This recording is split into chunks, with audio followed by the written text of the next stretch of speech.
Right folks, it's throwback time!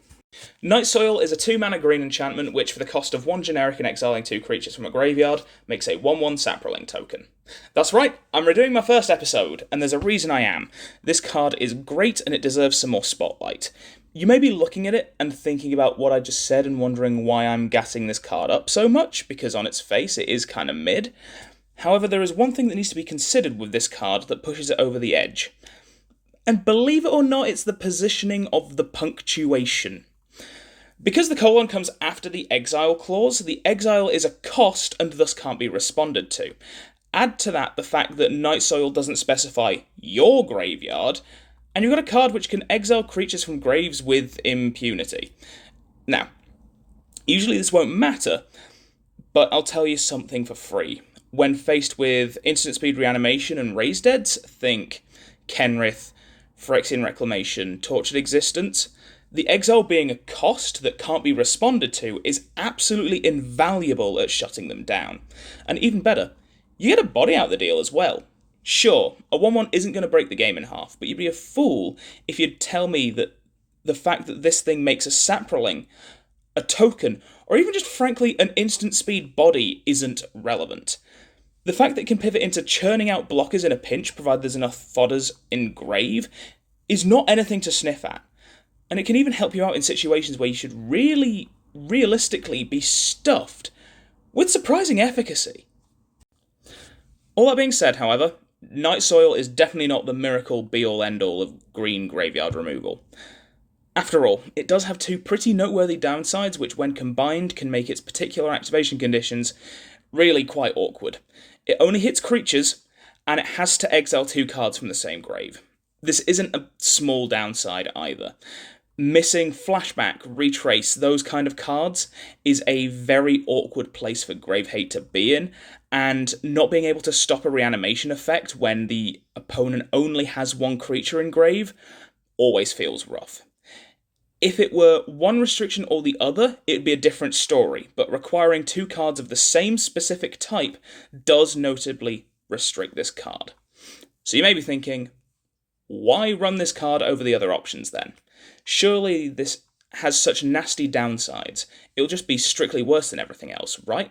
Well, let's have a look at those other options. To narrow it down, I'm going to be looking specifically at repeatable pinpoint grave removal. Mass removal like Titania's Command or single-use spells with other effects like Heritage Reclamation fulfill different deck building niches, and so while incredibly useful in their own right, they won't factor into the comparison. Looking at the competition then, I reckon the best cards to compare this to are Armoured Scrapgorger, Keen-Eyed Curator, and of course, Scooze, a fine selection of some of the best Grave Hate green has to offer. So first off, Scrapgorger. Old Scrappy here is a weird one to compare to the other Grave Hate, as fundamentally it's a mana dork first and an answer second. A lot of the time with the Gorger you won't be holding it up for instant speed Grave Hate, but rather tapping it for mana and incidentally dealing with problem cards in your opponent's yard, especially with its effect only being once a turn, unlike our other options. It's still a great play pattern, it's still instant speed graveyard removal which you can hold up if need be, but this does play quite differently to Night Soil and Friends, and thus somewhat doesn't belong in the comparison. What that leaves us with is Curator and Scooze to compare to each other and the Soil, and honestly, these are all basically the same card at heart. We're looking at 3 2-mana green cards which have a 1-mana repeatable activated ability, which pinpoint removes cards from graves and puts extra power on board. So which one to use then? Scooze is the classic, and known to be exceedingly powerful in the right situation, so why play either of the others over it? Simply put, I think these cards are all on par with each other, and which you play comes down to a meta call and a deck style. Constantly facing Scarab God shenanigans and reassembling skeleton loops? Pick Night Soil. Playing against a lot of Delirium and other diverse card type decks? Keen-Eyed Curator.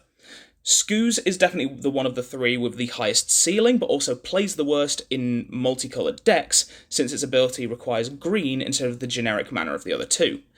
Night Soil fits nicely into tokens, Curator is brilliant in a stompy deck, and Scooze is a friend to all counters and life gain decks. It really does come down to personal preference and whichever fits your deck best. And oh boy, does Night Soil fit some decks down to the ground. From Shrewfus to Slimefoot to my personal Saproling Queen, Rith, and even to some more out-of-left-field non-Saproling-y options like Thromok and Javier Sal. I couldn't think of a better Grave Hate piece for these folks, especially with that one weird specific niche that Night Soil alone happily occupies. A card like Night Soil, which has such a useful effect as a cost, is not something that will be printed like this ever again. And that's definitely for the best. But boy am I glad that we've got this one weird little freak card to sit in that position and defend against dumb instant speed recursion loops forevermore. Night Soil, my beloved.